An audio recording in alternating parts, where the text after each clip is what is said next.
भाई वो मनी मिराज एक ऐसन चेहरा हुआ, एक ऐसन चेहरा हुआ जेकर नाम और जेकर परिचय के बारे में हमें बतौले तनिको जरूरत ना है, आप लोग के खुद बहुत बढ़िया से मालूम हुई।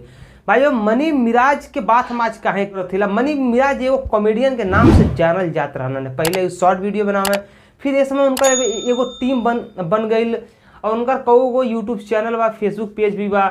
और भाई वो मनी मिराज इसमें सॉन्ग पे काम करत हुए, मैंने सिंगर तो ना हुए लेकिन भाई वो एक्टिंग के दुनिया में कदम रख दे हुए। इसके पहले उनका कई गाना आला मिलन आसमान में हुई, अब की लगन में जय जय बा, मेहर तू ही बनबू सब तय बा। और भाई ये कुल अपार सफलता के बाद एक गाना आयल बा भाई शीला हऊ का।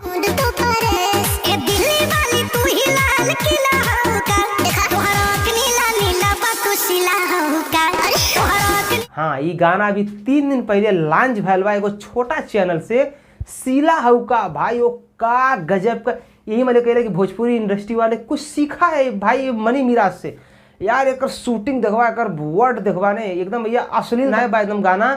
और वो इतना बड़े पैमाने पे ये गाना की शूटिंग कैल भाई हो कि हम लोग देखनी भाई, हमें गाना बहुत ही बढ़िया लागल है मनी मिराज के। भाई थोड़ा सिंगर का बात कर लिया जो कि मनी मिराज तो भाई सिंगर ना हमें एगो एक्टर हुए भाई। वो हमें शिल्पी राज फीमेल सिंगर के रूप में काम की नहीं, और मेल सिंगर में चाँद जी हुए जो उनकी हर गाना गाए हुए कि अब की लगन में जय जय बा, प्लस और भी बहुत सारा सॉन्ग हुआ उनका। भाई वो चाँद जी गाए हुए हैं। अब भाई वो ये फिल्म भी चांदनी फिल्म से आ रहा बा, सॉरी ये सॉन्ग भाई वो चांदनी फिल्म से 3 दिन पहले लॉन्च भैल बा, जेकर व्यूज 1 मिलियन प्लस होखे वाला बाड़न। हाँ, अभी भैया 8,57,000 व्यूज इस समय कलेक्ट कर लिहले बा मनी मिराज के सॉन्ग। भाई वो एकर एक्टिंग हम देखनी है, बहुत ही बढ़िया बा, बहुत ही बढ़िया बा। और यार वर्ड में बहुत बढ़िया जान बा मनी मिराज इसमें जोने सॉन्ग पे काम करत हो, जोने सॉन्ग पे एक्टिंग करत हो भाई, उस सॉन्ग एकदम लाजवाब बा, बहुत ही बेहतरीन बा।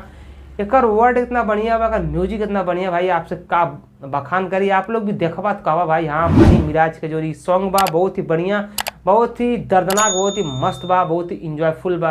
भाई वो वीडियो अच्छा लगे तो हमारे चैनल को सब्सक्राइब करा, वीडियो को लाइक करा। मिलत अगले वीडियो में, तब तक लिए नमस्कार, बाय, प्रणाम, हर हर महादेव।